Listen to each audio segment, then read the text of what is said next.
Mga boss, eto, may bagong pahayag na naman ang DTI Secretary Cristina Roque, mga boss. Aywan ko lang kung sang-ayon pa kayo dito. Sapat na ang 1,000 para mabuhay ang pamilya sa loob ng isang linggo.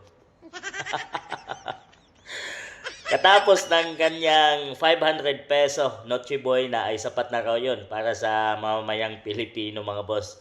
So mula doon ay maraming nag-react na mamamayang Pilipino na hindi yung kakasya dahil sa mataas at mahal ang mga bilihin ngayon, mga boss. At kung marami kayo sa isang pamilya ay hindi kasya yon. At sinabi niya na sapat na ang macaroni, spaghetti at fruit salad na makakabili ka na daw doon, mga boss. Pero siguro konti lang ang mabibili mo doon, hindi sapat na mabubusog kayo doon. Kilala tayong mga Pilipino na naghahanda tuwing Noche Buena dahil dyan tayo nagsasama-sama ang buong pamilya. So bakit mo titipirin ang sarili mo sa 500 peso? Pero kung sa kanya naman ibigay yun, hindi siya papayag na ang kanyang pamilya, mga boss, ay paghandain lang ng 500 pesos sa Noche Buena. Katapos nun, mga boss, sinabi na naman niya, viral din ang kasya na raw ang 20 peso para sa pangregalo sa mga inaanak. So, so kung ikaw, mamamasko yung inaanak mo, 20 pesos lang ang ibibigay mo, baka malait ka pa ng inaanak mo at sabihan ka pa na ang damot naman ito ni Ninong. Hindi.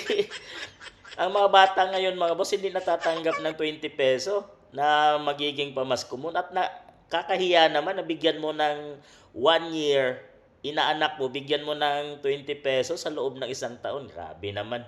Masyado namang insulto siguro yon sa mga kabataan. Kahit naman wala kang trabaho, hindi naman siguro pwedeng 20 pesos lang ang ibigay mo. Pabor yun sa mga ninong. Pero kung ako ay inaanak, hindi naman na siguro ako papayag at hindi ka rin matutuwa. Ang Pasko ay bigayan, mga boss. So, yun ay tradisyon na sa ating mamayang Pilipino at magiging proud at ikakatuwa ka ng inaanak mo pag nabigyan mo naman siya once a year ng medyo malaki-laki namang halaga ng pamasko. Hindi naman 20 pesos lang. Eto, may pa-viral na naman siya ngayon, mga boss. Sapat na ang 1,000 peso para mabuhay ang pamilya sa loob ng isang linggo. Sa mahal lang mabilihin ngayon, bigas. Wala lang 20 pesos na bigas. Siyempre, pinakamamurang bigas siguro ngayon is 40, 30. So, ulam, 1 kilo ng baboy is 300 plus. Isda, nasa 200 plus. Kung magulay ka, nasa 100. Mga lamas, sahog, mahal. So, kung ilan kayo sa isang pamilya, may anak kayo, 1,000 peso, hindi yung kakasya siguro. Kakasya, pero titipirin mo yung pamilya mo, mga boss. Titipirin mo sa babadgetin mo ng 3 beses kakain sa isang araw. So, sabihin mo sa anak mo na tipid-tipid. So, parang ginuguto mo naman siguro ang pamilya mo pag ganito lang ang budget mo. At may mga bayaran pa na, so monthly nito is 4,000 para sa pagkain pa lang yon. So, wala pang bayaran sa mga kuryente, tubig, mga boss, at pangbaon sa mga anak mo kasi nag-aaral.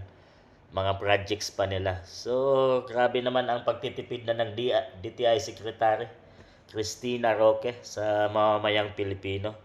Talagang lahat na lang ng katipiran ay sinabi niya na. Mula Noche Buena, pamasko sa inaanak, at ito, 1,000 peso para sa pamilya, sapat na sa sa isang linggong budget. Sa inyo, mga boss, kakasya ba para sa sarili ninyo at titipirin nyo ang pamilya ninyo para lang magkasya itong 1,000 pesos sa isang linggo? So wala nang hindi ka na makakain ng masarap at titipirin mo na ng puro gulay ang inyong pamilya. Papayag ba kayo diyan, mga boss?